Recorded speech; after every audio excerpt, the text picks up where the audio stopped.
ओम गम गणपते नमः। ओम सरस्वते नमः। हरि शरणम राधे राधे।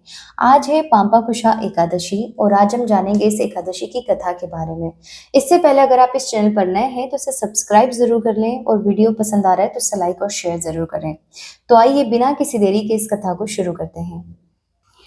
पांपाकुशा एकादशी पाप रूपी हाथी को व्रत के पुण्य रूपी अंकुश से बेधने के कारण ही आश्विन मास के शुक्ल पक्ष की इस एकादशी का नाम पांपाकुशा एकादशी है।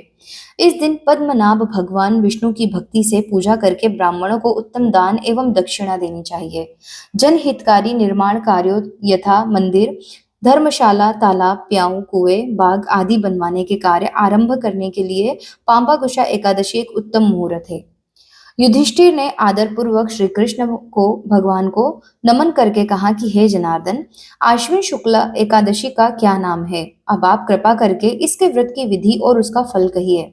भगवान श्री कृष्ण ने कहा कि हे युधिष्ठिर, समस्त पापों का नाश करने वाली इस एकादशी का नाम पांपाकुशा एकादशी है।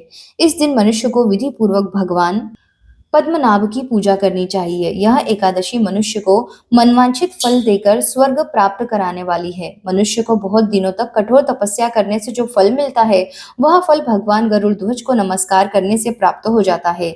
जो मनुष्य अज्ञानवश अनेक पाप करते हैं परंतु नित्य हरि को नमस्कार करते हैं, वे नरक में नहीं जाते।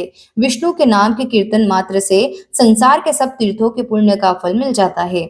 जो मनुष्य भक्त वत्सल भगवान विष्णु की शरण में जाते हैं, उनको कभी भी यम यातना नहीं भोगनी पड़ती। जो मनुष्य वैष्णव होकर शिव की और शैव होकर विष्णु की निंदा करते हैं, वह अवश्य ही नरकवासी होते हैं। सहस्त्रों वाजपेय और अश्वमेध यज्ञों से जो फल प्राप्त होता है, वह एकादशी के व्रत के 16वें भाग के बराबर भी नहीं होता। संसार में एकादशी व्रत के बराबर कोई पुण्य नहीं, परंतु इस पांपाकुशा एकादशी के समान पवित्र जो तीनों ही लोकों में कुछ भी नहीं है। जब तक मनुष्य पद्मनाभ की एकादशी का व्रत नहीं करते, तब तक ही उनके देह में पाप वास करते हैं। यह एकादशी स्वर्ग, मोक्ष, आरोग्यता, सुंदर स्त्री तथा अन्न और धन देने वाली है। इस एकादशी व्रत के बराबर गंगा, गया, काशी, कुरुक्षेत्र और पुष्कर भी पुण्यवान नहीं है। इस एकादशी का व्रत और जागरण करने से मनुष्य विष्णुपद को प्राप्त होता है। हे राजेंद्र, इस व्रत को करने वाले 10 पीढ़ी मातृ पक्ष की, 10 पीढ़ी पितृ पक्ष की और 10 पीढ़ी मित्र पक्ष का उद्धार कर देते हैं।